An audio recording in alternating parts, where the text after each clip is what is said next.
Hey, what's going on, guys? My name is Ijaz and this is the 7th tutorial for C language. So आज हम इस tutorial में defining symbolic constant के बारे में पढ़ेंगे. तो let's give the heading.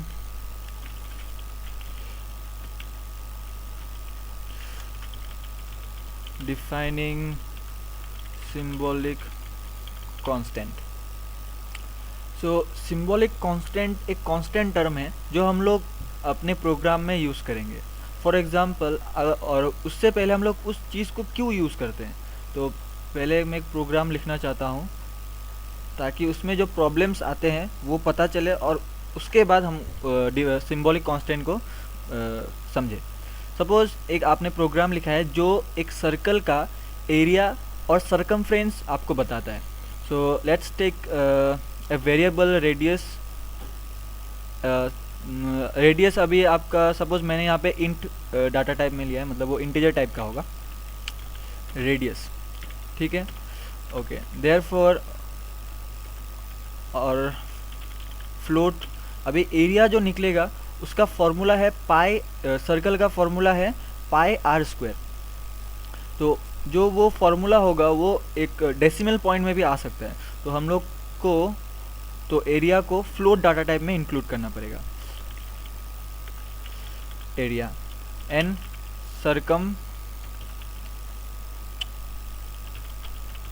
Circumference. ठीक है. तो अभी सपोज रेडियस जो है वो सपोज लेट्स से 5 है. तो एरिया आपका क्या हो जाएगा, इक्वल टू पाई का वैल्यू है 3.14 multiplied by r multiplied by r. तो आर स्क्वायर. तो स्क्वायर के लिए मैथ्स फंक्शन यूज़ होता है, लेकिन वो मैं अभी नहीं बता रहा आपका, बस अभी नहीं बता रहा. तो मैं बस आपको आर इंटू आर करके आर स्क्वायर के बारे में आर स्क्वायर को आर इंटू आर करके लिख रहा हूँ यहाँ पे. और सरकमफ्रेंस जो होगा वो 2 multiplied by 3.14 multiplied by r. तो ये होगा, लेकिन इसमें 3.14 और ये 3.14 यहाँ पे दोनों में क्या है, कांस्टेंट टर्म है, पाई टर्म, पाई जिसको वो हम लोग पाई बोलते हैं. लेकिन ये अगर हम लोग को फ्यूचर, अभी हम लोगों ने यहाँ पे बस दो फार्मूले लिखे हैं जहाँ पे हम लोग को पाई आ रहा है. लेकिन फ्यूचर अगर हम लोग कुछ बड़ा कोडिंग करते, बड़ा प्रोग्राम लिखते, तो वहाँ पे ऐसे कांस्टेंट बहुत बार हम लोग को लिखना पड़ सकता है. तो सपोज़ हम लोग को कभी कुछ मॉडिफिकेशन करना पड़ा, जैसे कि 3.14 के जगह हम लोग को लिखना है 3.14156. तो एक एक करके हम लोग को मॉडिफाई करना है 3.156. तो जितने भी हम लोगों ने जितने भी कांस्टेंट जितने बार लिखे हैं सब में हम लोग को मॉडिफाई करना पड़ेगा. तो ये एक प्रॉब्लम है.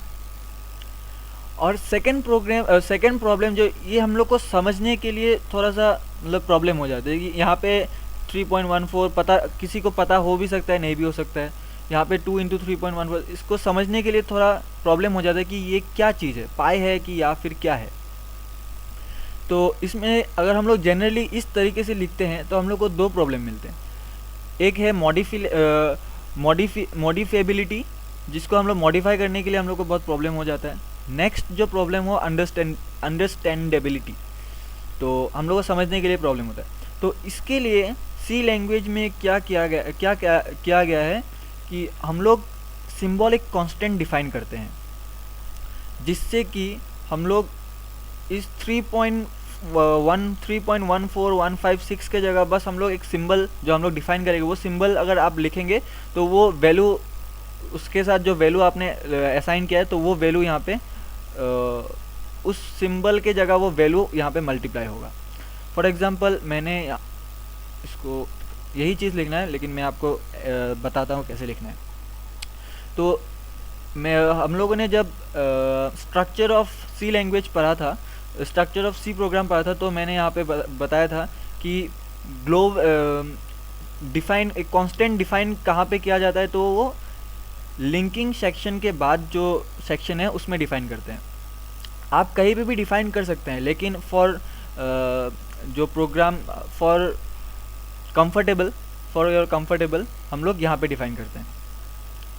तो वो डिफाइन करने के लिए पहले हम लोग हैशटैग डिफाइन, ये सब जो सिंबॉलिक कांस्टेंट जब हम लोग डिफाइन करते हैं तो पहला जो कैरेक्टर होगा वो डिफाइन हैशटैग होगा, उसके बाद डिफाइन होगा, उसके बाद हम लोग स्पेस देंगे और हम लोग कौन सा सिंबल यूज़ करना चाहते हैं। सपोज 3.14 इसके जगह मैं चाहता हूँ कि PI यूज़ करें, और जो सिंबल होता है वो हम लोग हमेशा कैपिटल वर्ड में लिखते हैं। ये भी एक तरीके का वेरिएबल है, लेकिन ये सब वेरिएबल से अलग है क्योंकि ये कांस्टेंट टर्म है और ये वेरिएबल का वैल्यू जो होता है वेरी करते रहता है। तो हम लोग इसको ये वेरिएबल को डिफरेंशिएट करने के लिए हम लोग इस वेरिएबल को कैपिटल लेटर्स में लिखते हैं। तो सपोज मैंने इसको सिंबल दिया PI स्पेस, अब PI में आप क्या वैल्यू डालना चाहते हैं। सपोज मैंने लिखा 3.14, तो ये लिखा। अभी 3.14 की जगह मैं अगर सिर्फ पाई लिखूं तो भी ये जो पाई के जगह 3.14 पाई को 3.14 के जैसे ही यहाँ पे ट्रीट होगा। तो जैसे कि ये है 3.14 को आप कैंसिल आउट करके PI लिखिए और इसको कैंसिल आउट करके PI लिखिए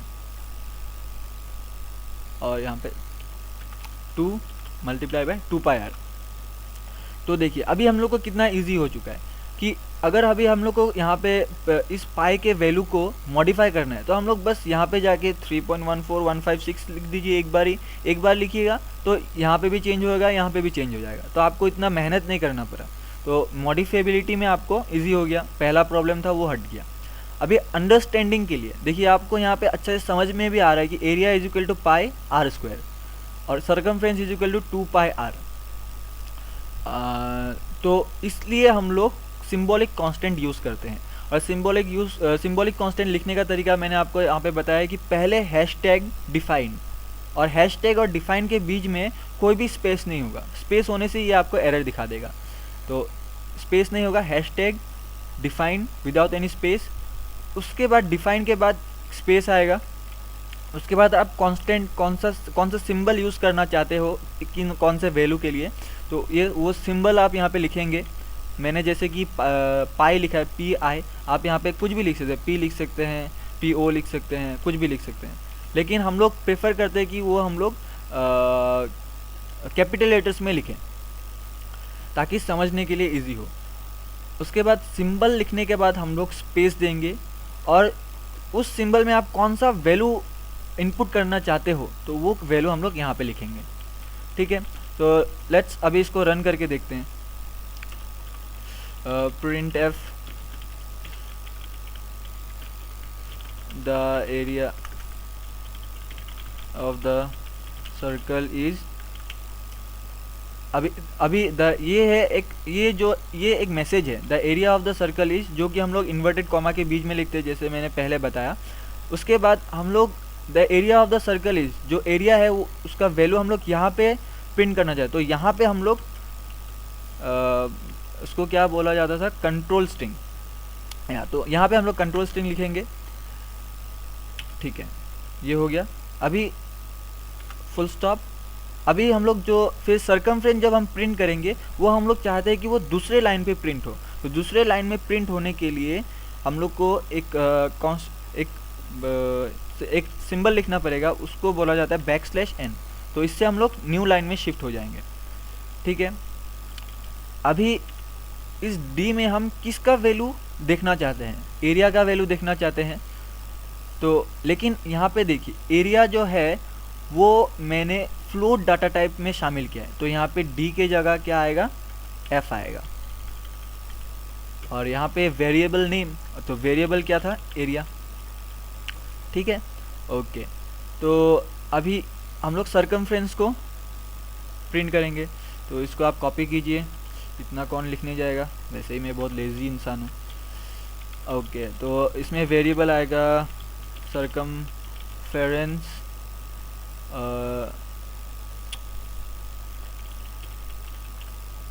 यार इसको भी कॉपी कर सकता था। ओके, सर्कमफ्रेंस, ठीक है, सर्कमफ्रेंस भी आपका फ्लोट टाइप में शामिल है, तो यहाँ पे फ्लोट है, ठीक है। तो आप कैलकुलेट कीजिए कि कितना आ सकता है। 5 है, तो इसको रन कीजिए। R undeclared first use in this function, तो या तो इसमें मैंने रेडियस के जगह आर लिखा है, लेकिन मैंने कौन सा वेरिएबल यूज़ किया है, रेडियस यूज़ किया है। तो आप इस रेडियस के जगह हम सपोज आर लिखते हैं, सपोज आर एक रेडियस है, तो अभी ये रन हो जाएगा। Okay, the area of the circle is 78.539001, the circumference of the circle is 31.415600। तो ये आउटपुट आपको मिल रहा है। जब रेडियस 5 होगा सर्कल का, तब उसका एरिया कितना होता है और सर्कमफ्रेंस कितना होता है। तो आपको ये डायरेक्टली पता चल रहा है कि ये मिल रहा है, लेकिन क्या ये सही वैल्यू है? तो इसको देखने के लिए हम लोग क्या करते हैं, इस चीज़ को एक बार कमेंट में शामिल करते हैं, और कमेंट में शामिल करने से ये वैल्यू, ये जो लाइन है, ये यूज़ नहीं होगा। और ये जो वैल्यू है, ये जो वैल्यू इसको कॉपी कीजिए और पाई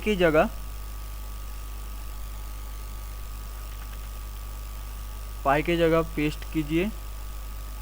तो तभी क्या सेम रिज़ल्ट आएगा? अगर सेम रिज़ल्ट आएगा तो हम लोगों का जो प्रोग्राम था पहले, जो था वो सही था। तो हम लोग पहले देख लेते कितना है। 78.539 है एरिया, और सर्कमफ्रेंस कितना है, 31.41 कुछ है। तो इसको क्लोज़ कीजिए, फिर से रन कीजिए। देखिए जो हम लोग का रिजल्ट है वो एग्जैक्टली पहले जैसा है, 78.539110001, and circumference of the circle is 31.515600। तो इससे ये पता चलता है कि हम लोग इतना मेहनत करने से अच्छा है हम लोग बस यहाँ पे बस सिंपल कांस्टेंट टर्म डिफाइन कर दें, और इतने रामायण महाभारत लिखने से अच्छा है बस पाई लिख दें, सिंबल लिख दें।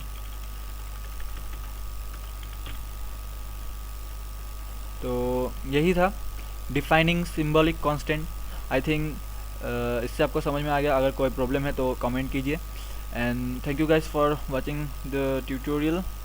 सब्सक्राइब ज़रूर करना।